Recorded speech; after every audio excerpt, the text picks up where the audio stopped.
We've got some more news for you. Confusions over AJ Styles moving to Smackdown Live.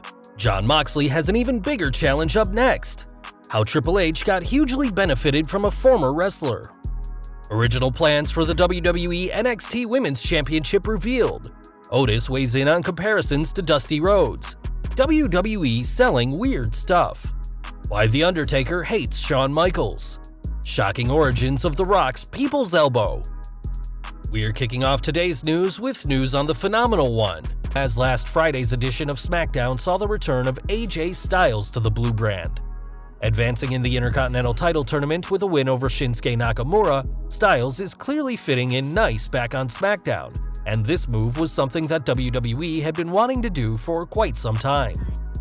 Despite WWE at first saying Styles was in the tournament due to the Superstar Invitation, Ryan Satin has explained just how far this plan goes back, saying, "Styles moving back to SmackDown after WrestleMania had been rumored months back, but this was initially not possible due to family commitments he had on Friday nights. Now, with the shows being pre-taped for the most part, as well as children's sports not happening, the move became possible." With WWE now taping shows from its Performance Center, this clearly opened the door for Styles to rejoin the SmackDown roster, though it'll be interesting to see how the company handles the Phenomenal One when things get back to normal. And we're ending with news of the Phenomenal One's phenomenal move, as fans will remember that it was Michael Cole who confirmed Styles had moved on this week's SmackDown. And if you noticed the veteran commentator sounding a bit odd, there's a reason for that.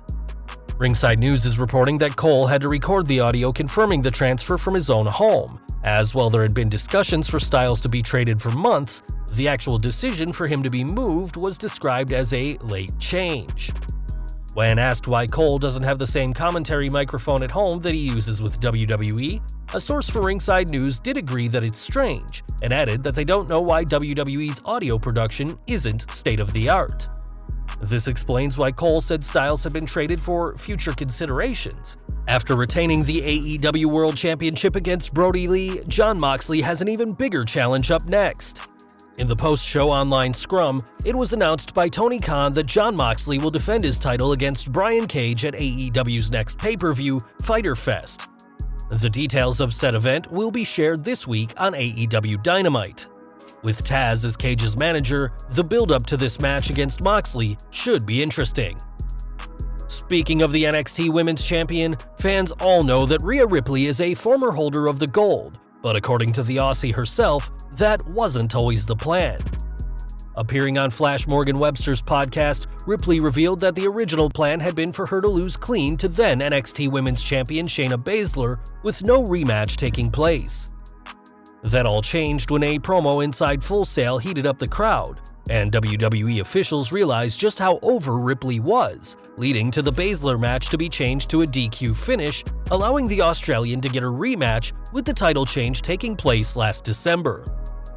Though her reign was short-lived, especially considering the 2 reigns of Baszler, it's clear that WWE now see Ripley as a huge star, and she may soon be regaining the coveted title next month. Back to the ring now, and as SmackDown's everyman, it's not exactly surprising that Mr. Money in the Bank Otis has been compared to the legendary Dusty Rhodes. While speaking to Sportskeeda, the Heavy Machinery star said that he hasn't heard many comparisons between him and the American Dream, and added that there's only one Dusty Rhodes. He said, "I never studied Dusty too much, but you've got to appreciate every time you watch his old matches, even the polka dot matches. He's shaking, baby. He's a legend, man, and I would hope to be close to the American Dream Dusty Rhodes in comparison." As a big, beefy guy who represents the working man, it's easy to see why fans are comparing Otis to Dusty, though the real question is whether Mr. Money in the Bank will follow Rhodes' footsteps and become world champion as well. From one Hall of Famer to another now, as Diamond Dallas Page has done a lot in his career, but one thing he didn't do is make demands to Triple H. On Twitter recently, the On This Day in WWE account showed a clip from 25 years ago of a young game hitting what they described as the Pedigree Pandemonium, and claimed that the move was changed into the Pedigree, as DDP called the future world champion, claiming it was too similar to the Diamond Cutter.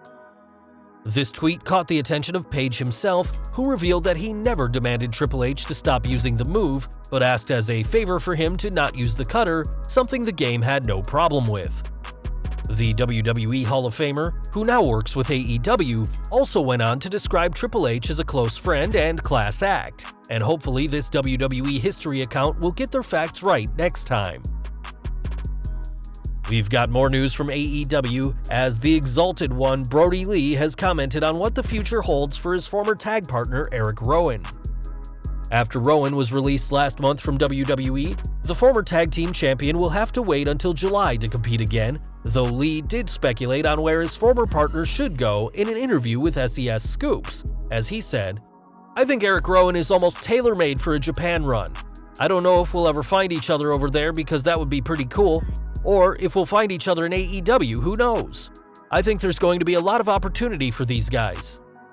It seems that the bearded bruiser may find himself in the Dark Order eventually, but if so, that won't be for a while, as AEW isn't looking to sign many stars right now.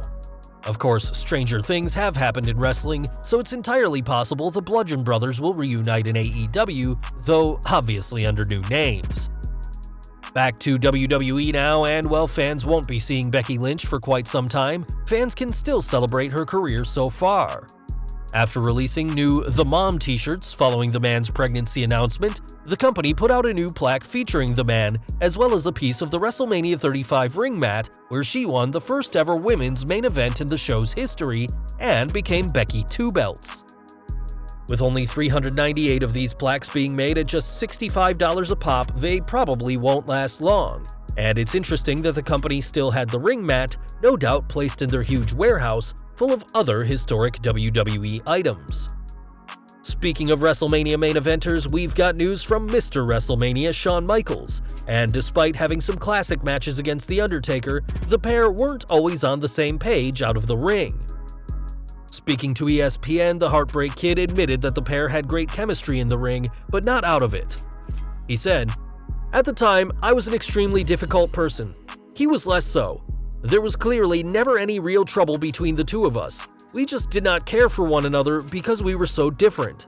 He clearly didn't like me based on who I was and my reputation, and I didn't like him based on who he was." By all accounts, Shawn would continue to get worse in his attitude and problems before cleaning himself up and finding God in 2002.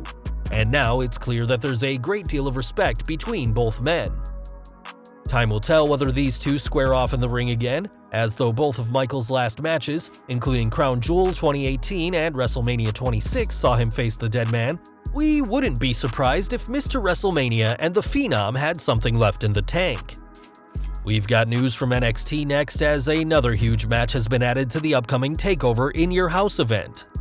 As expected, NXT Women's Champion Charlotte Flair will face both Rhea Ripley and Io Shirai at the show after attacking both women on the latest episode of the Gold Brand.